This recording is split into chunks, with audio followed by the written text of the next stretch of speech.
Redescendons sur Terre maintenant avec le salon de la restauration rapide, autrement dit le fast-food. Quick, McDo, Freetime, Burger King, etc., se vendent comme des petits pains au sens littéral du terme d'ailleurs. 300 millions de repas en 1988, 1630 points de vente en France. Ce type de cuisine industrielle nécessite des machines de plus en plus performantes et sophistiquées qui allient à la fois rapidité et hygiène parfaite. Impressionnant, vous allez le voir. Enquête de Valérie Fourniou et Claude Barny. Discussion d'experts. Un pizzaiolo face à un compatriote médusé.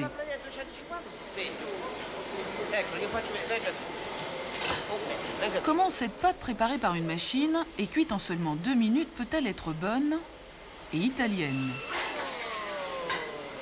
Parce que tout a évolué si vite que même les frites sont aujourd'hui cuites sans huile. C'est bon? Puisqu'il le dit. Dans l'empire du fast-food, tout est mécanisé, informatisé et conditionné. L'industrialisation de la restauration, certainement, mais de la gastronomie, sûrement pas. Dans le prix de la restauration rapide, 22 francs, un repas moyen, le soir, vous allez manger dans un restaurant 3 étoiles. Ça n'a absolument rien à voir. Il n'y a aucun danger pour la gastronomie française.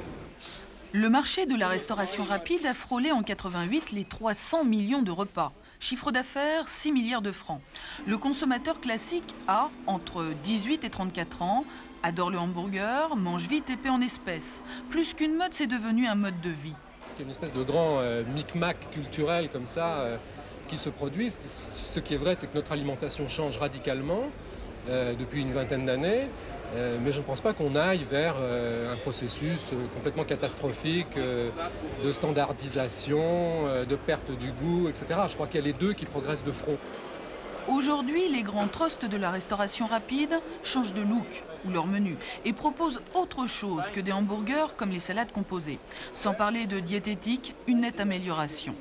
Si de façon exceptionnelle, on rentre dans un fast-food pour y manger avec plaisir, il faut surtout déculpabiliser les gens vis-à-vis de cet aspect péjoratif. Je répète, pas tous les jours, mais une fois de temps en temps, avec les enfants, c'est tout à fait acceptable.